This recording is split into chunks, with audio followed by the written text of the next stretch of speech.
What have we got in here? Hot take. Thread that's way too long. Art that's nice but too porny to retweet onto my feed. Oh, hey there. I was just catching up on my Twitter feed. So, I saw this tweet the other day asking for people's controversial opinions about Batman. Now, ignoring the fact that that's a terrible thing to ask people for, what are you thinking of? Your comments are going to be a garbage fire. This has reinforced the common thing that there's really only two controversial opinions people have about Batman. One, he's a bad superhero because he doesn't kill his villains.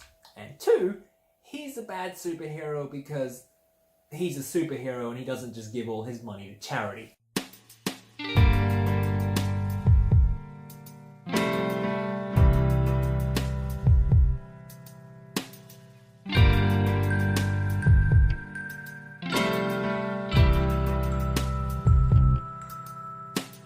So let's deal with that first complaint. People like to comment, as if they are the first person to ever make this observation, that Batman is a bad superhero because his villains keep coming back and committing more crimes. That if Batman was smart, he would kill his villains so that they couldn't do more crimes, especially when those crimes are murders. Now, putting aside the fact that you could apply this argument to literally every superhero, I don't see anybody out there complaining that Spider-Man is an ineffective superhero because he doesn't kill the Lizard. And the Lizard ate a boy! The Lizard done ate that boy! It's a completely batshit argument. This is a stance that advocates for a citizen, a private, non-authorized citizen, a private, non-authorized billionaire citizen, to start murdering people whenever he feels justified to. Now, are y'all familiar with the police? Y'all familiar with how the police have a problem with murdering people whenever they think it's justified? And apparently there's some of y'all out there who are just like so dick thirsty for Elon Musk to start going out there and murdering people whenever he wants to. Presumably while using those stupid flamethrowers he was peddling a while back. Remember when Elon Musk was peddling flamethrowers? What the fuck was that about? There are certain values and ideas we have about the world that are so intrinsic to us, that are deep down in our core, buried in our very jellies, that they are who we are, even if we cannot articulate in words why, and why that is the way the world should be. And for me, one of those is that murder is bad. Murder is bad. And I can't even get past to starting a proper argument about why, Batman shouldn't kill his villains, because murder is bad. Batman shouldn't kill anybody, because nobody should kill anybody, ever, for any reason. Now, of course, the thing about this argument that Batman should kill his villains is that usually the people making this argument are Punisher fans, and Punisher fans they're bad. So the other big complaint people have about Batman is that he's a bad superhero because he would be more effective if he just gave all his billions to charity instead of using his billions to fight crime. So the first thing about that is Batman actually does give a lot of his billions to charity.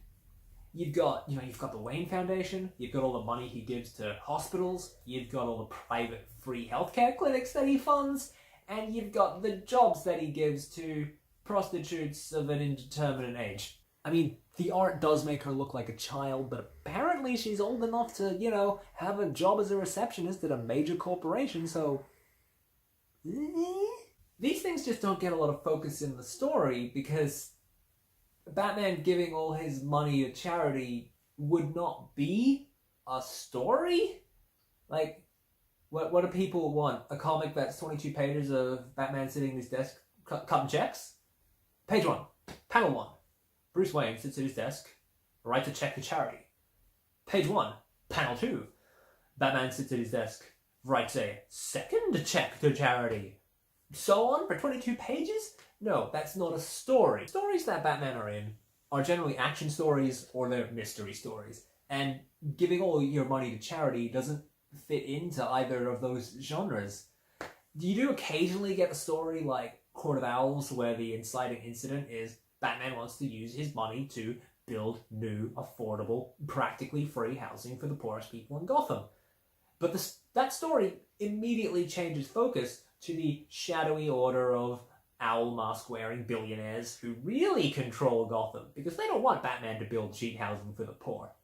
You see, Batman's intention to do charity work here, it's just a springboard to do a story about Batman getting into conflict with, you know, the secret 1% bird-themed Illuminati who control Gotham. I mean, after the start of the story, I think the housing gets mentioned like maybe once, maybe twice in 5 more years of comics. We just, you know, assume it happens. Batman said he was going to build housing for the poor presumably got their housing. But you see, that's the thing about the world Batman lives in.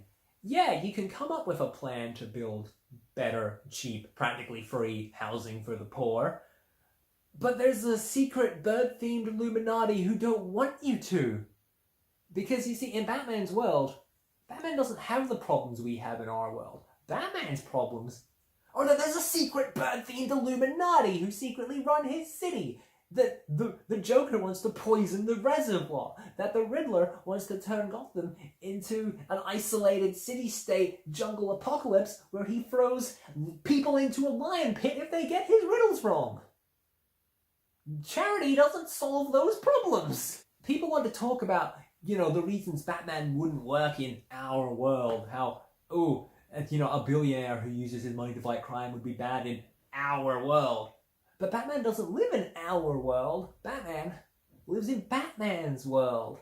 Batman's world is constructed entirely so that Batman has a reason to exist and the stories to keep going.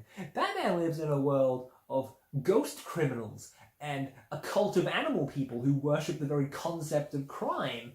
Batman lives in a world with Barbatos, the Bat Demon, who dwells within the Dark Multiverse and was created by the World Forger to consume the planets that weren't fit to go into the above multiverse, but he was sick of his task and jealous of the world above, so he wanted to drag the reality of the good enough so it could be consumed by reality of evil. I kind of went off there. To paraphrase Superman, these woke leftist solutions just don't hold water in a complex world of jet-powered apes and time travel. Look, I understand where this sentiment comes from. Billionaires, as we all know, are trash people who deserve to be sent to the guillotine because they made their billions by exploiting the labor of us, the working class, who live in borderline poverty while they have fucking shag carpets on their yachts that live inside their even bigger yachts or whatever the fuck the billionaires do with their money. People hate Batman because they see him as some sort of pro-billionaire propaganda, which, sure, I don't really have a... But this is a lot like that kind of leftist thinking that leads people to condemn Brooklyn Nine-Nine because it's, you know, too police-friendly. It's cop propaganda. Or copaganda. I don't really have a response to the idea that Batman is inherently a bad character because he's rich. Because being rich isn't inherently a part of Batman's character. Batman is rich because it's the easiest way to justify why he has grappling hooks and rocket cars. That's just things the writers want him to have, and, you know, being rich is how you justify it. Batman's rich so that you don't have to explain why he needs to go to a day job. He's not Spider-Man. A day job isn't part of the drama of the character. It's kind of like how most of Batman's villains are scientists or doctors.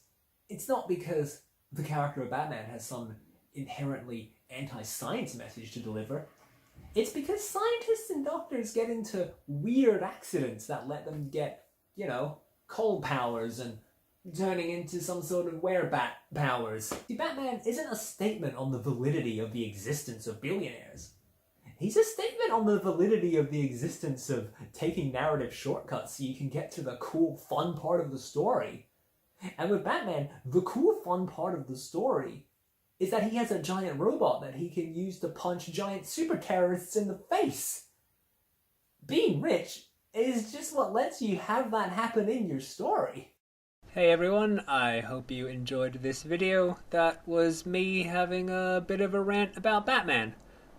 I'd like to give special thanks to my patrons who, thanks to their support, I was able to buy new video editing software, so this video only took like a day to edit together instead of the week and a half that the last video took. So, a huge thank you to everyone who supported me for that. I don't really have anything else to say right now, so have a great day, everyone.